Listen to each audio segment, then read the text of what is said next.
ರಾಜ್ಯದಲ್ಲಿ ಜನಿವಾರ ಜಟಾಪಟಿ ಮುಂದುವರೆದಿದ್ದು ಈ ವಿಚಾರಕ್ಕೆ ಸಂಬಂಧಪಟ್ಟಂತೆ ಹಲವಾರು ರೀತಿಯ ಆಕ್ರೋಶಗಳು ವಿರೋಧಗಳು ವ್ಯಕ್ತವಾಗಿತ್ತು.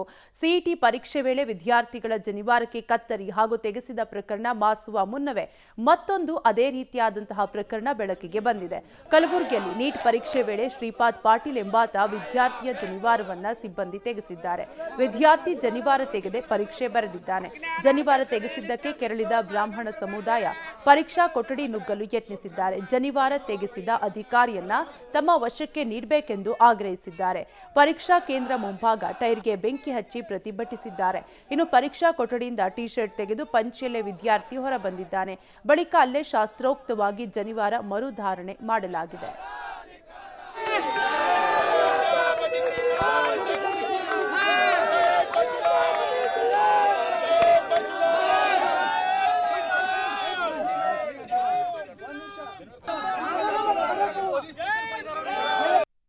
ಟೋಟಲ್ 3 ಚೆಕಿಂಗ್ ಇದ್ರಿ.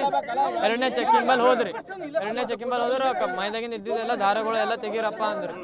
ಅವ್ರಿಗೆ ಅಂದ್ರಿ ಜನಿವಾರ ಅದ ಅಂದ್ರಿ. ಇಲ್ಲ ಅದನ್ನು ತೆಗಿಬೇಕಿಲ್ರಿ, ಎಕ್ಸಾಮ್ ಕೊಡ್ಸ್ಲಿಕ್ಕೆ ಕೊಡಲ್ಲ ಅಂದ್ರಿ. ಆಮೇಲೆ ಹಿಂದಿದ್ದವ್ರಿಗೆ ಹೋಗಿ ಕೇಳಿದ್ರಿ, ಅವ್ರನ್ನ ಚೆಕ್ ಮಾಡತ್ತೀರಿ, ಅವ್ರನ್ನ ತೆಗೆದು ಬಾ ಅಂದ್ರಿ. ಎಲ್ಲ ಧರ್ಮ ಒಂದೇ, ಅದು ನಮ್ಮ ಧರ್ಮದವ್ರಿ, ಅದಕ್ಕೆ ಯಾಕೆ ಇದು ಮಾಡಿದ್ರಿ. ಸಿಬ್ಬಂದಿ ವಿರುದ್ಧ ಏನಾದ್ರು ದೂರ ಕೊಡಕ್ ಮುಂದಾಗ್ತಾ ಇದ್ರೆ ತಗೊಂಡು ಕಂಪ್ಲೇಂಟ್ ಕೊಡ್ತೀರಾ?